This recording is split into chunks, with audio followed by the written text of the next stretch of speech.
Sa sandaling ito, bigla na lamang nagising si Xianhuin. Tuliro siyang nagsalita, ha? Anong ilusyon? Biglang kinabahan si Xianhuin. Tumingin siya sa paligid, ngunit napagtanto niyang wala si Liong Xiao. Sa harap niya ay makapal na hamog lamang at wala nang iba pa. Natigilan si Xianhuin ng matagal. Hindi alam kung paano magre-react. Tulala siyang nakatayo roon at sa huli ay napaluhod sa lupa.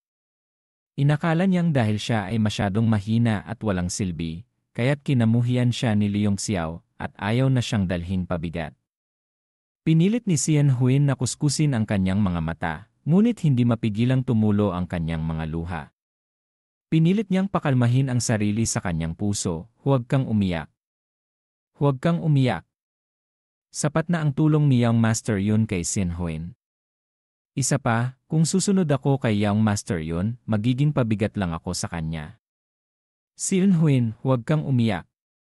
Kailangan mong magpakatatag. Ginawa na niya ang lahat para tulungan ka. Ang natitira, kailangan mo nang harapin mag-isa. Matapos mag-isip ng ganito, pasuray-suray siyang tumayo at pinilit ibalik ang kanyang diwa.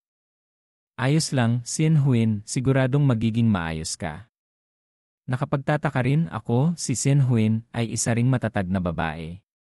Bakit ganito karami ang emosyon ko ngayon? Biglang nahilo si Xianhuin. Pabigat ng pabigat ang kanyang pakiramdam. Noon lamang nagbago ang kanyang ekspresyon. Naamoy niya ang mahinang bango sa hamog. Mabilis niyang naramdaman ang kakaibang enerhiya na pumapasok sa kanyang balat.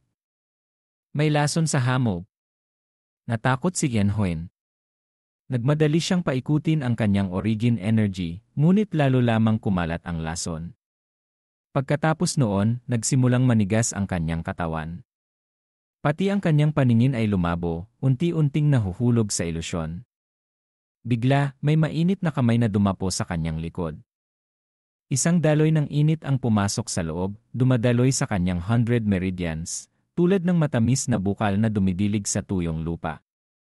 Unti-unting nawala ang lason sa kanyang katawan.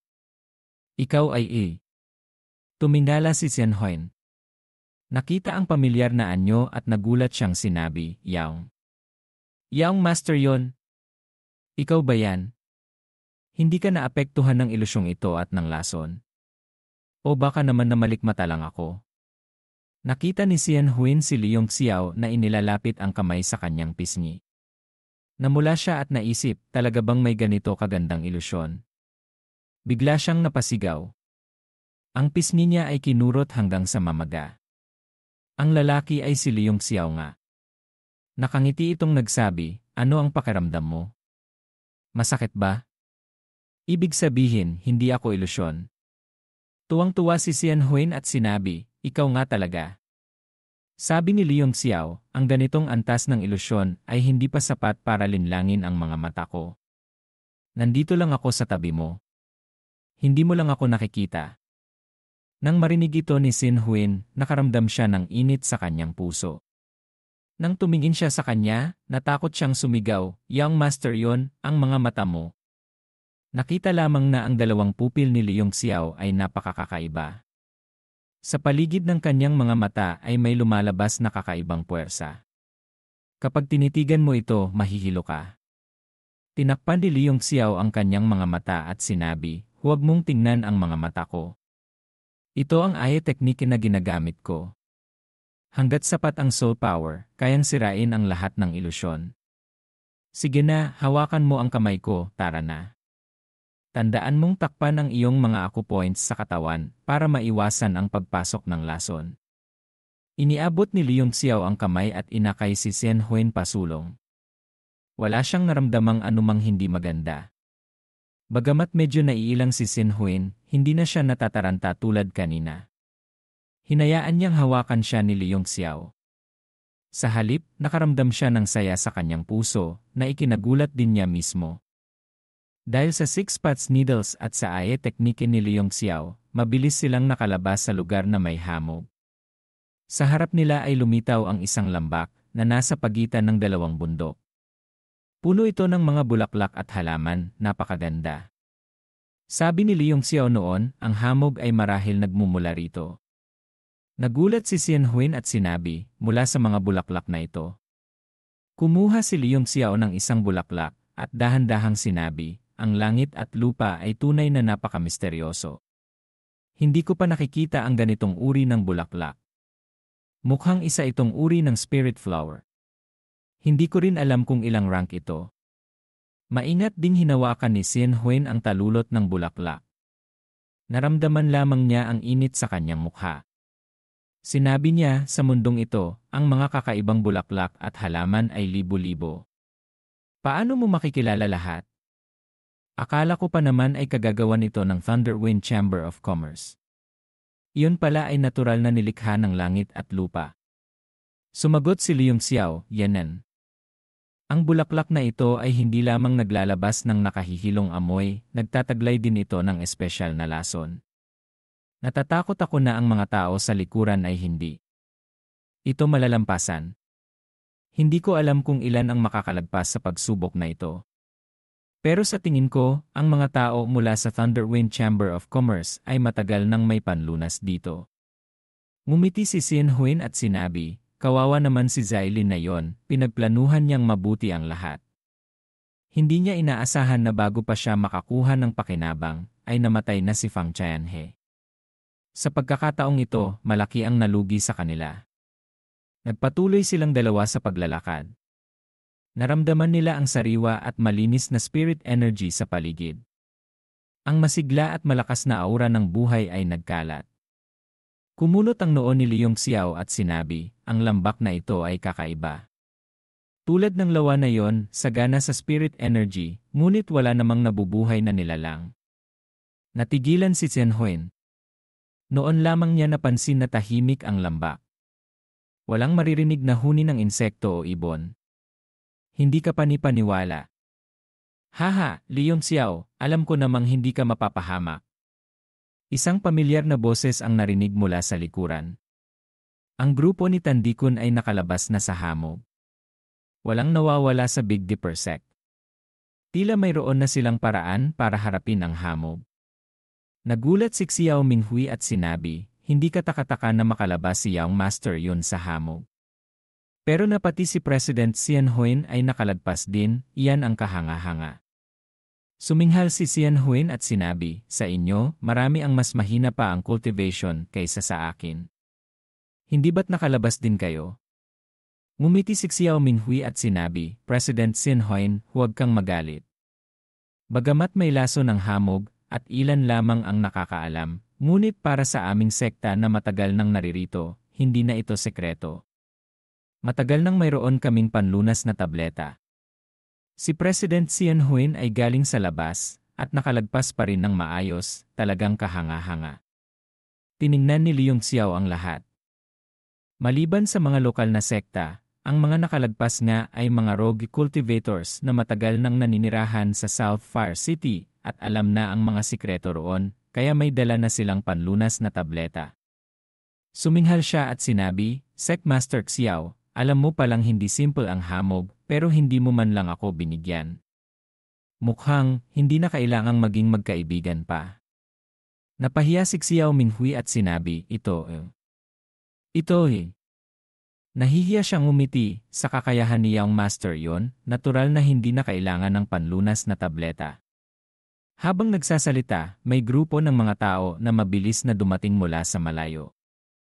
Pinamumunuan sila ni Zailin, ang grupo ng Chamber of Commerce.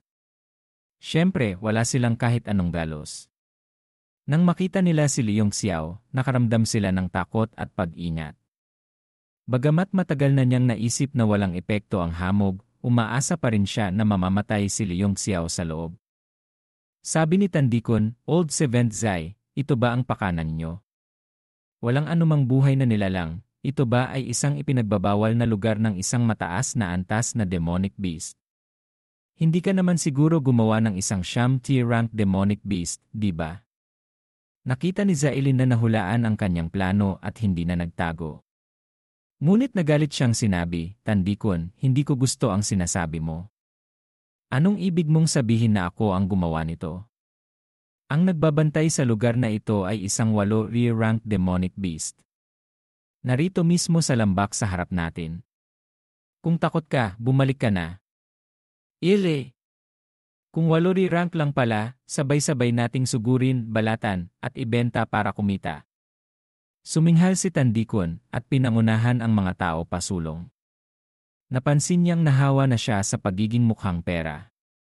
Buka ng bibig ay iniisip kung paano makakalamang. Si Mei Dong-er ay sumusunod kay Tandikon.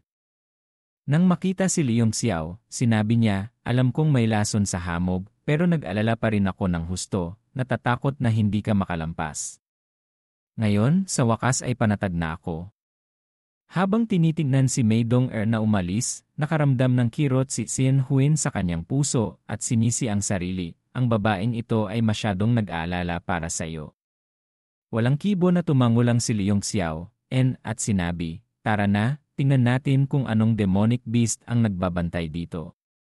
Naiwan si Xian Huin sa likuran, nagsimulang mabagabag ang kanyang puso. Bigla niyang naibulong sa sarili, tanga na Xian Huin, ano ba itong iniisip mo? Sino ba siya? Isang espada lang, pinatay ang isang 7 stars martial sovereign. Tinalo ang isang 8 rank artificer. Siya, sa hinaharap, ay magiging isang pinakamataas na nilalang sa Tianwu world. Bakit naman siya magkakagusto sa isang tangang babae na tulad mo? Ang pagsama niya sa iyo ay pagtulong lamang sa iyo ng kaunti, pagligtas sa iyo ng isang beses. Huwag kang mag-isip ng kung ano-ano. Hindi ka ba nahihiya? Hindi alam ni Leong Xiao ang pagbabago sa damdamin ng dalaga. Ang kanyang isip at katawan ay nakatuon lahat sa kayamanan at sa demonic beast sa harapan. Lumabas ang lahat sa lambak, ngunit wala silang nakitang kakaibang nilalang. Nakarating sila sa dulo at nakakita ng isang kuweba.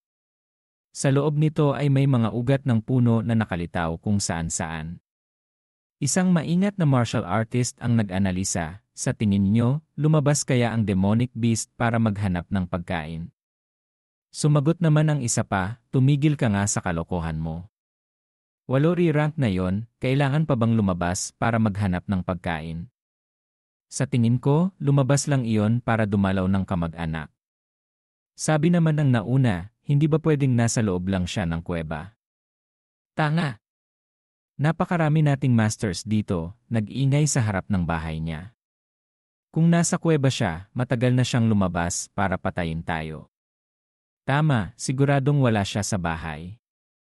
Lahat ay nagkaroon ng ganitong pag-isip. Lalo na ang mga rogue cultivators na yon. May ilan na hindi na nakatiis at direktang lumipad patungo roon. Sakto nang lumipad sila, biglang sa himpapawid, may lumitaw na maliliit na berdeng anino na dumaan ng napakabilis, mahirap makita ng mata. 2 martial grandmaster na kalilipad pa lamang ay hindi pa nakapansin, ang kanilang mga katawan ay agad nabutas ng mahigit 10 beses. Sa nakakatakot na itsura, bumagsak sila sa lupa. Lahat ay nakaramdam ng pangingilabot at natakot na tumingin. Nakita lamang nila ang kumikislap na atake kanina, ngunit hindi nila nakita ang mismong umatake. 2 martial grandmaster ang namatay sa hindi maipaliwanag na paraan. Isang malamig na ngiti ang lumitaw sa mukha ni Xiaolin at sinabi, basurang cultivation, gusto pang mauna. Ang pumatay sa kanila ay hindi ang cultivation, kundi ang talino. Ang mga salitang ito ay agad nagpagalit sa mga rogue cultivators. Pinandilatan nila siya, ngunit hindi sila nangahas magsalita. Tumingkad ang gilid ng mata ni Leong Xiao. Agad niyang nakilala ang umatake kanina. Sinabi niya, iyon pala ay ang Little Green Demon. Hindi ko inaasahan na may ganitong bagay pa pala rito. Sabi ni Tandikon, nakikilala mo ang demonic beast na yon. Tumango si Leong Xiao, ito ay isang uri ng Little Green Demon. Nasa 6 rank lamang ito. Kaya lang nitong saktan ang mga martial artist na mas mababa sa martial emperor. Maliban na lang kung ito ay isang hari sa mga Little Green Demon na maaaring umabot sa 7 rank.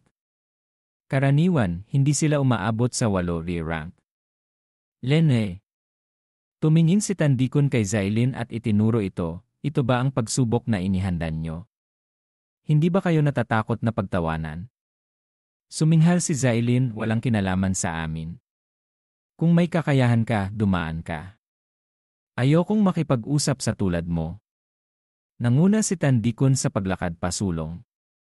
Ang mga mata ng lahat ay nakatuon sa kanya. Pagkalakad niya ng ilang hakbang, ang mga little green demon ay nagsimulang umatake ng mabilis. Makikita lamang ang mga anino sa buong langit, at ang tunog ng humahaging na hangin ay hindi tumitigil sa pandinig. Ang fog calamity key sa katawan ni Tandikon ay bumukas. Lahat ng little green demon na sumugod ay tumalbog pabalik. Hindi siya nagalusan kahit kaunti. Lene. Isang grupo ng basura. Suminghal siya at mabilis na sumugod pasulong. Ang mga little green demon na pumasok sa kanyang fog calamity key ay sunod-sunod na nalason, nalaglag at mabilis na namatay lahat, bumagsak sa lupa. Biglang may naramdaman si Leong Xiao sa kanyang puso. Hindi maganda. Tignan niyo sa ilalim ng paa. Yumuko si Tandikon at tumingin. Ang mga little green demon ay nagsimulang matunaw, unti-unting pumapasok sa putik. At ang putik sa ilalim ng paa ni Tandikon ay nagsimulang lumubog, hinihila ang kanyang dalawang paa pababa. Nagulat ang lahat at nagmadaling umatras. Ang buong lupain sa lambak ay mabilis na naagnas at natuyo. Ang dating luntiang lugar ay naging putikan at patuloy na kumakalat. Sa loob ng putikan ay may malakas na puwersang nakakaagnas. Kahit ang mga martial artist ay natakot. Amoy pa lang ay nararamdaman na nila ang pagkaagnas ng kanilang origin energy. Si Tandikon naman ay natakot. Ginamit niya ang kanyang domain para bumuo ng depensa sa kanyang katawan, patuloy na hinaharangan ang nakakaagnas na aura. Naging seryoso ang kanyang mukha. Malapit nang makarating si Tandikon sa kabilang pampang. Bigla, sa loob ng putikan, isang malaking maputik na kamay ang humampas. Mahigit 10 metro ang lapad nito, at may 5 daliri na nakaunat para dumakma. Biglang nahawakan nito si Tandikon. Lahat ay pinagpawisan ng malamig sa takot at biglang umatras. Kahit ang isang 9 stars martial sovereign ay nahuli, paano pa kaya sila makakatawid? Ang napakalaking kamay ay pinilit na binuksan ng fog calamity key. Tumilamsik ang putik. Isang malamig na ngiti ang lumitaw sa mukha ni Tandikon, at mabilis siyang sumugod papasok sa kuweba. Gusto pang humabol ng malaking kamay, ngunit wala na itong lakas. Matagumpay na nakarating si Tandikon sa kabilang pampang. Ang kamay na ito ay kumawag-kawag sandali, at dahan-dahang lumubog pabalik sa putik, bumalik sa normal ang ibabaw. Naisip ni Tandikon, mukhang hanggat makapasok sa kuwebang ito, hindi nahahabol ang demonic beast na yon. Haha, Sec Master Tan, kahanga-hanga talaga ang iyong lakas. Hindi ka pala natunaw. Tumawa si Zailin, diretso siyang tumalon sa kabilang pampang. Hindi siya naapektuhan ng puwersang nakakaagnas. Nanlaki ang mga mata ni Tandikon nang makita ito. Nagalit siyang sinabi, alam ko na. Ikaw ang may kagagawa nito. Siguradong may dala kang bagay na nagtatago ng iyong aura, kaya hindi ka natukoy ng demonic beast. O kaya naman ay may dala kang bagay na kinatatakutan nito. Nang makitang walang nangyari kay Zailin sa pagtawid, nalaman ni Xun Chiming na ito na ang kanilang tanging pagkakataon. Bigla siyang sumigaw, ang kanyang anyo ay biglang kumislap at lumipad siya patawid. Ang mga martial artist sa likuran ay agad ding nakarecover. Mahigit 100 tao ang sumunod, ayaw mahuli. Pagkatawid sa kabilang pampang, biglang umisi ng malamig si Zailin. Walang pag-aalinlangang kumuha ng isang bagay at direktang inihagis ito sa putikan. Biglang nanliit ang mga pupil ni Tandikon at galit na sumigaw, Old Seventh.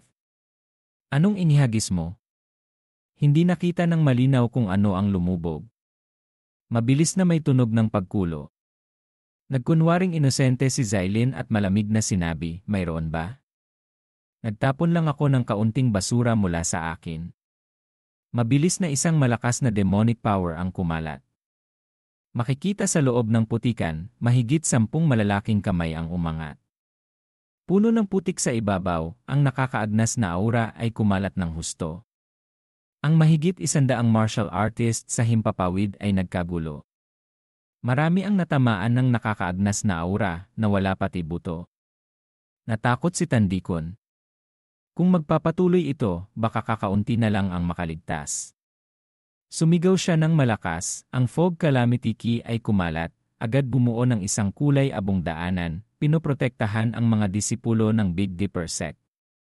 Sumigaw siya, "Halik kayo rito. Malapit na akong hindi makatagal." Tuwang-tuwa ang mga disipulo ng Big Dipper sect, diretsong tumakbo sa daanan ng fog calamity key.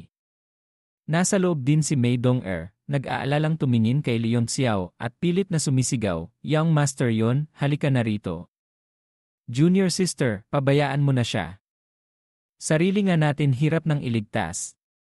Isang disipulo ng Big Dipper sect ang nagmadaling hinila siya para makatawid sa kabilang pampang. "Medyo naiintindihan ko na.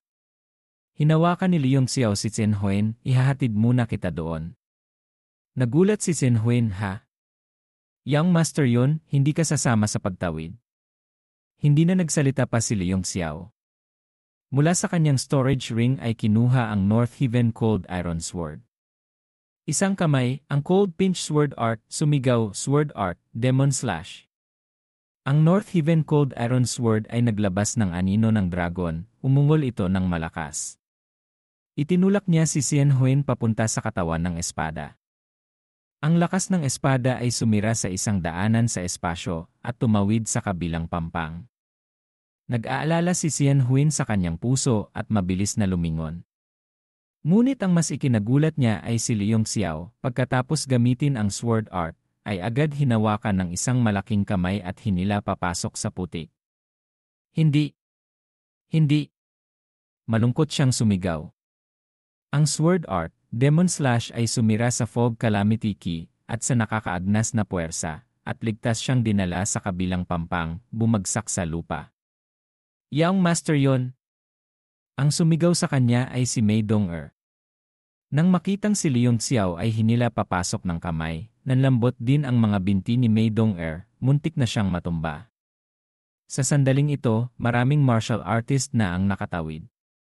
Nang makitang si Leon Xiao ay nilamon ng putik, tuwang-tuwa si Zailin, iniisip niyang siguradong patay na ito. Nalungkot siyang sinabi, "Sayang naman." Pasuray-suray na tumakbo si Mei Dong-er sa harap ni Tandikon, diretsong lumuhod at umiiyak na sinabi, "Vice Sec Master, Sir, nakikiusap po ako sa inyo, nakikiusap po ako, iligtas ninyo si Young Master Yon." Madilim ang mukha ni Tandikon at hindi nagsalita. Nag-aalala rin si Xun Chiming. Siyempre, ang inaalala niya ay ang Divine Art of Thunderblast na mawawala na. Sinabi niya, "Sec Master Tan, nahuli ka rin ng kamay na yon kanina. Sa tingin mo ba may pag-asa pang mailigtas siya?" Madilim at hindi tiyak ang mukha ni Tandikon, sinabi niya, "Mahirap. Ang kamay na yon ay naglalaman ng power of the Great Earth. Kaya nitong supilin ang espasyo sa isang lugar, ginagawang hindi makagalaw ang tao. At saka, mayroon itong malakas na nakakaagnas na puwersa, mas malakas pa kaysa sa fog calamity key na aking pinag-aaralan. Kung ordinaryong martial sovereign ang mahuli, siguradong patay. Pero siya hindi ko alam. Bahala na siya sa sarili niya. Sana hindi siya mamatay." Habang tinitingnan ang malaking kamay na dumakma kay Leon Xiao, biglang nakaramdam si Tandikon na may mali. Ang itsura ni Leon Xiao, parang sinadya niyang magpahuli sa kamay na yon. Nagdulot ito sa kanya ng pagtataka. Iyon eh. Iyon ay you."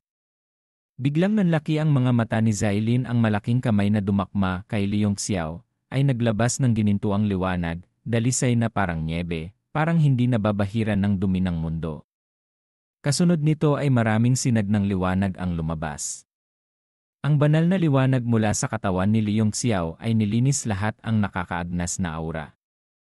Pagkatapos, isang unggoy ng demonic beast ang umalinggaw mula sa loob ng kamay, ngunit hindi ito tunog mula sa putik. Makikita ang isang anyo na lumalaki, binabanat ang kamay ng demonic beast. Ito ay si Hulu Little Gold Steel. Umungol ito at sumuntok sa maputik na kamay.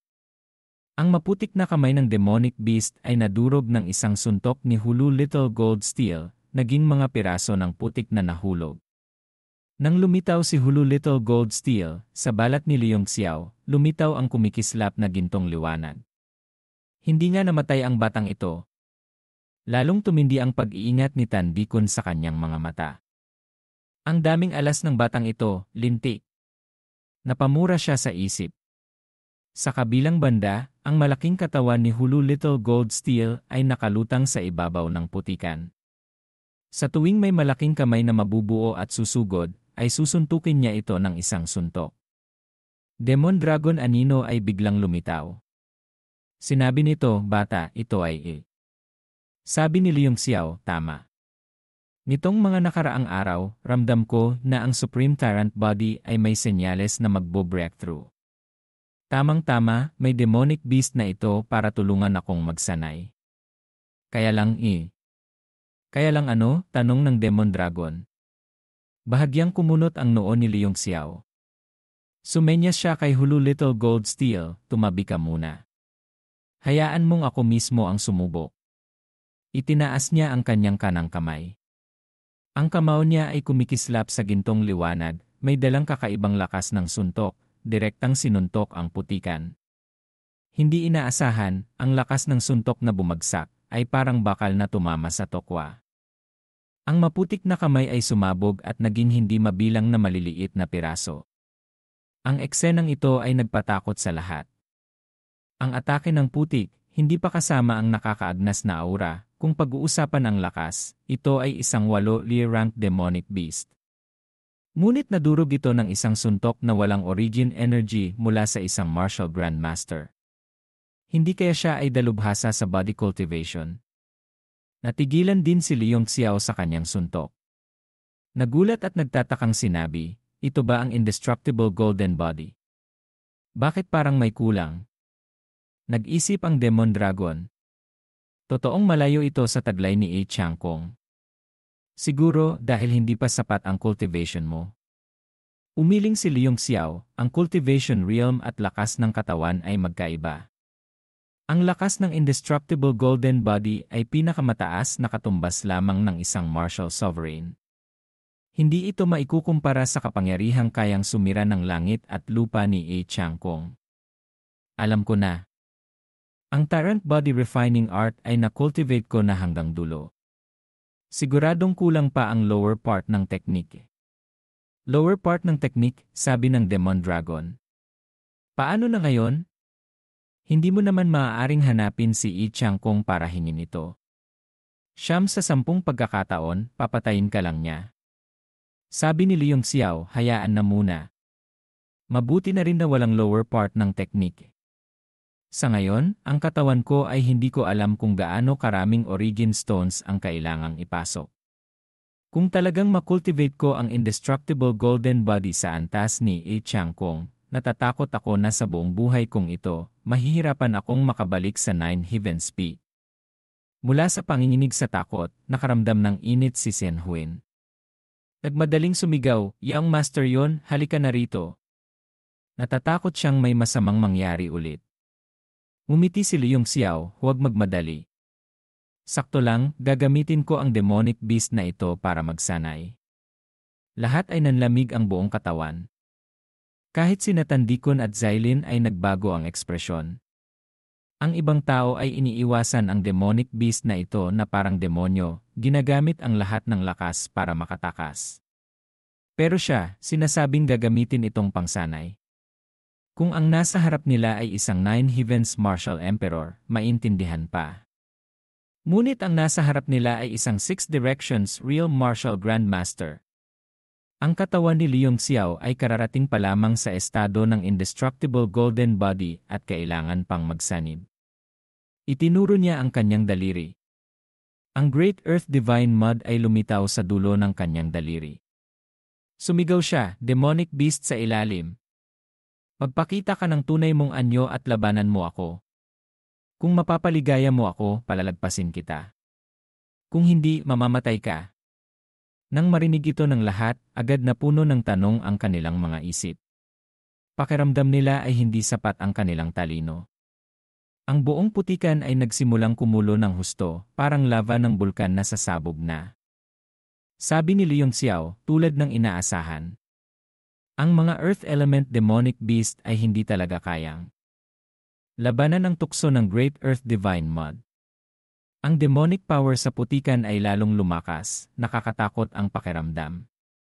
Sa wakas, isang malaking anyo ang lumabas mula sa putik, tanging ang itaas na bahagi lamang ng katawan ang nakalabas. Lahat ay gawa sa putik, mayroon itong 12 braso. Ang dalawang mata nito ay blanko, nakatingin sa Great Earth Divine Mud, kumikislap ng kakaibang banal na liwanag. Ang Great Earth Divine Mud ay nagbibigay buhay sa lahat ng bagay, ito ang ina ng lupa, ang pinagmulan ng elementong lupa. Para sa anumang Earth Element Demonic Beast, ito ay isang napakahalagang kayamanan. Pagkatapos magpakita ng maputik na Demonic Beast, umungol ito at sumugod kay Leong Xiao. Ang 12 braso nito ay walang tigil sa pagdakma. Mayabang na tumawa si Leong Xiao, nag-ipo ng suntok sa himpapawid. Ngayon, susubukan ko ang indestructible golden body ni A Chang kung gaano nga ba ito kalakas.